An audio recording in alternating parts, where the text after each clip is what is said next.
الحمد للہ نحمده ونصلی علی رسوله الکریم اما بعد۔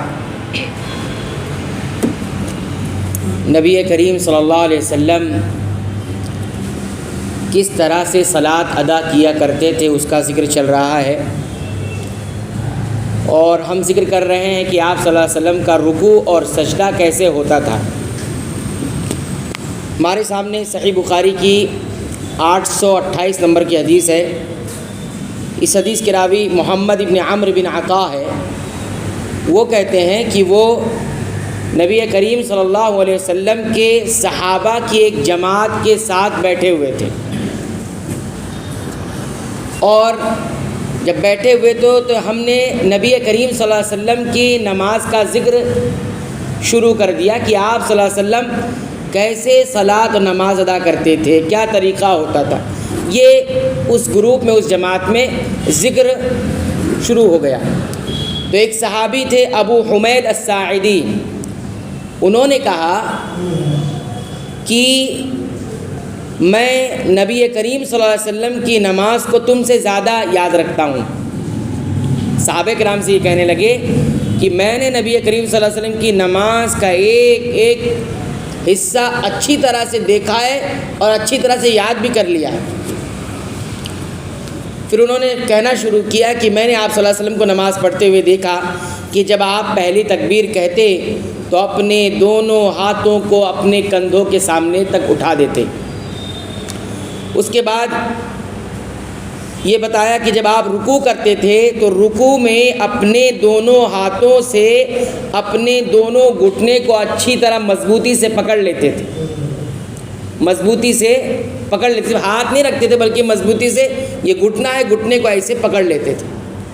اس کے بعد کہتے ہیں ثم حسر ظہرہ، اور اس طرح سے پکڑنے کے بعد اپنی پیٹھ کو بالکل جھکا لیتے تھے۔ حسرہ کا مطلب کہتے ہیں کہ ایسے جھکا لینا کہ قوس کی طرح آپ کی پیٹھ نہ بن جائے۔ حسرہ کا مطلب کیا ہوتا ہے؟ جھکنا، لیکن قوس کی طرح آپ کی، قوس کیسے ہوتا ہے؟ قوس کس کو کہتے ہیں؟ وہ کمان جو ہوتی ہے، کمان کی طرح آپ کا رکوع نہیں ہونا چاہیے، ایسے رکوع ہو رہا ہے، جھک گئے ہیں، سر نیچے ہو گیا ہے اور پیٹھ اٹھ گئی ہے، نہیں۔ حسرہ کا مطلب ہوتا ہے بالکل پیٹھ اور سر برابر کر لیتے تھے آپ صلی اللہ علیہ وسلم، بہت جھکتے نہیں تھے اور ایسے بھی اٹھا نہیں ہوتے تھے۔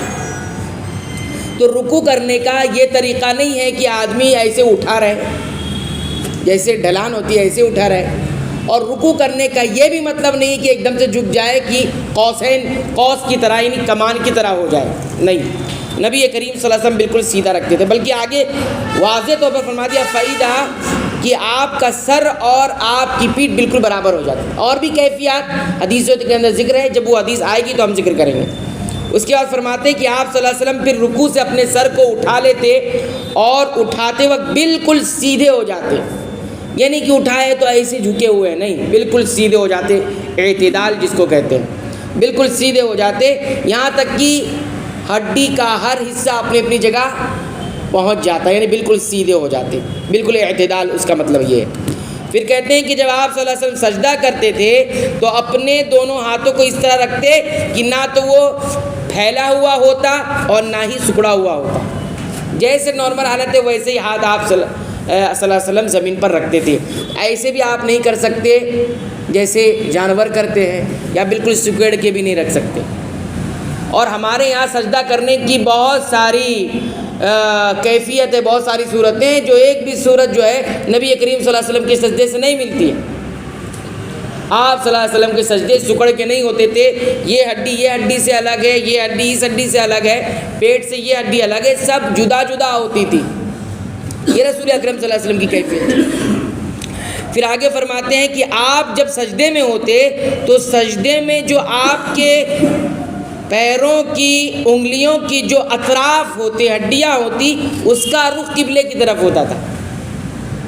اب آپ ایسے اگر یہ پیر میں مان لو تو پیر اب رکھ دیے زمین پر، تو یہ ایسے کھڑا نہیں رکھتے تھے، یہ پیر ہے اور پیر کی جو انگلیاں ہیں، انگلیوں کے جو اطراف ہے، اطراف اس کو بولتے ہیں، تو یہ ایسے رکھتے تھے، یعنی 2-3 انگلیاں انسان کی کم از کم قبلے کی طرف اس کا رخ ہوتا ہے۔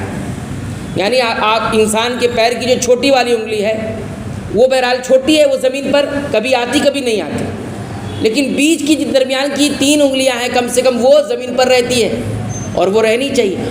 دونوں پیروں کی اصابع رجلی، آپ کے دونوں پیروں کی انگلیوں کا جو کنارہ ہوتا تھا وہ قبلے کی طرف ہوتا تھا، آپ اس کو کر لیتے تھے ایسے۔ پھر کہتے ہیں جب آپ صلی اللہ علیہ وسلم 2 رکعتوں پر بیٹھتے تھے تو کیسے بیٹھتے؟ اپنے بائیں پیر پر بیٹھ جاتے تھے، دائیں پیر کھڑا کر لیتے تھے، جیسے ہم لوگ تشہد میں بیٹھتے ہیں، یہ 2 رکعت میں ایسا ہوتا۔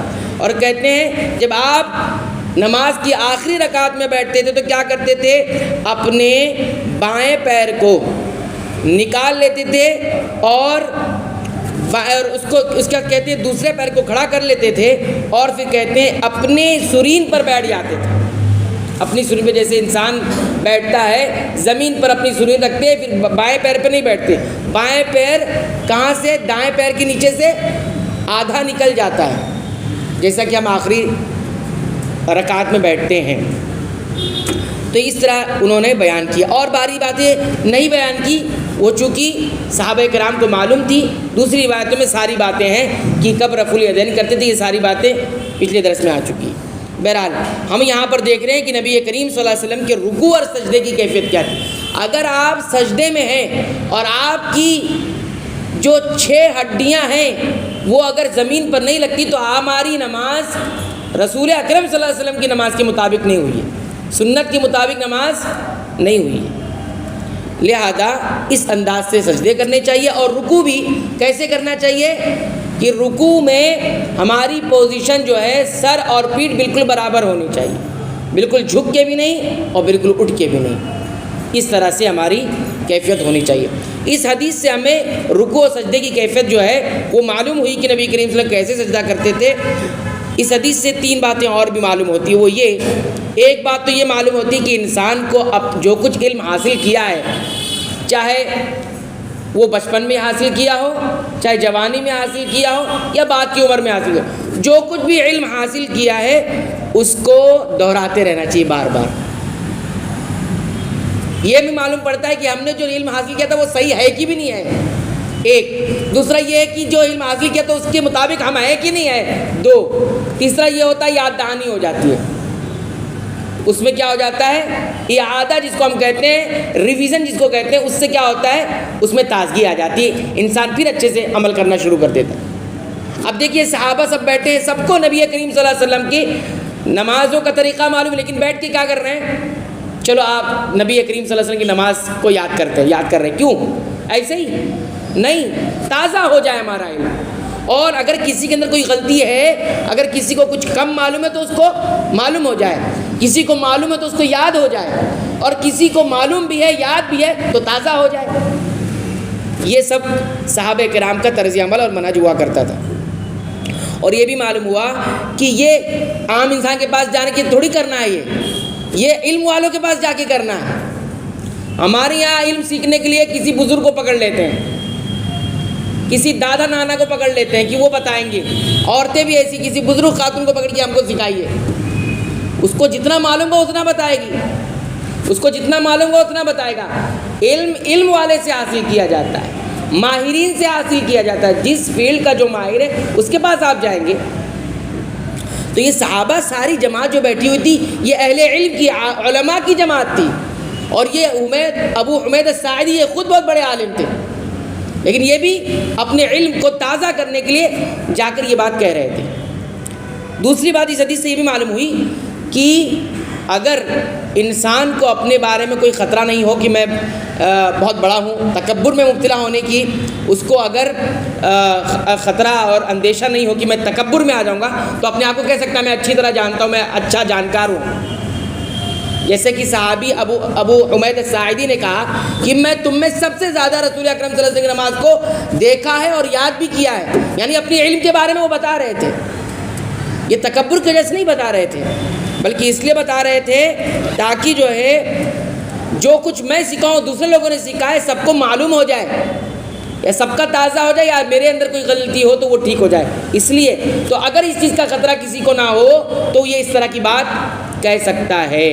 عجب ایک بیماری ہے نا، ایک عجب جو اللہ کو پسند نہیں، خود پسندی میں خود پسندی کس کو کہتے ہیں؟ میں بہت اچھا کرتا ہوں، میں بہت جانتا ہوں، میں بہت اچھی طرح سب کچھ کرتا ہوں. یہ جو عجب ہے نا، یہ اللہ کو پسند نہیں ہے. یہ ایک خطرناک بیماری ہے، روحانی بیماری جسے کہتے ہیں.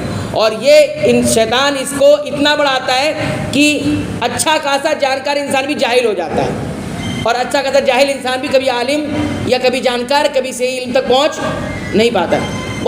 کچھ لوگ ایسے ہیں جن کو اگر کوئی چیز بتائی جائے، ہم کو معلوم ہے، بتائیے نہیں، ہم کو معلوم ہے، سب جانتا ہوں. جو یہ سمجھ لے گا میں جانتا ہوں، وہ نہیں جانتا ہے، اور جو یہ سمجھتا ہے کہ میں نہیں جانتا ہوں، وہی اصل میں عالم ہوتا ہے. ابن القیم رحمۃ اللہ علیہ کہتے تھے، ابن القیم بہت بڑے عالم ہیں، بہت بڑے عالم. وہ کہتے ہیں جب تک میں پڑھا نہیں تھا اپنے آپ کو عالم سمجھتا تھا، اور جب تک پڑھنا شروع کیا تو مجھے معلوم پڑا میں کتنا بڑا جاہل ہوں، کتنا بڑا جاہل ہوں. مجھے معلوم پڑا جب میں پڑھنا شروع کیا. وقت کے سب سے بڑے عالم تھے، اور اب سب سے بڑے جاہل اپنے آپ کو کہتے تھے کہ سب سے بڑا جاہل میں ہوں. تو بہرحال یہ دوسری بات. تیسری بات یہ بھی معلوم ہوئی کہ نبی کریم صلی اللہ علیہ وسلم کی نماز کی کیفیت ہمیں معلوم ہوئی، اس میں اطمینان اور اعتدال ہوتا تھا. اطمینان اور اعتدال سمجھتے ہیں نا، جلد بازی نہیں ہوتی تھی، مطمئن اور اطمینان ہو کر، اور اطمینان دل کے اندر بھی ہوتا تھا اور جسم کے اندر بھی ہوتا تھا. اطمینان دو طرح کا ہوتا ہے، ایک دل میں بھی اطمینان ہونا چاہیے اور ظاہر میں بھی. کچھ لوگ ظاہر میں بہت اطمینان ہے، دل میں اطمینان نہیں ہے. کچھ لوگ کا دل میں اطمینان ہے، ظاہر میں اطمینان نہیں ہے. یعنی بظاہر شکل و صورت ایسی لگ رہی ہے نماز کی کہ اطمینان نہیں ہے، لیکن اندر اطمینان ہوتا ہے. دونوں ضروری ہے. کیا ہے؟ دونوں ضروری ہے.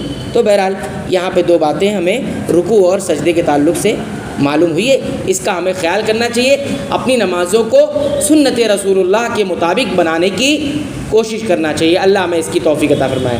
اے اللہ تو ہمیں بخش دے، ہمارے والدین کو بخش دے، تمام اہل ایمان، اہل توحید، اہل اسلام کو بخش دے. آمین.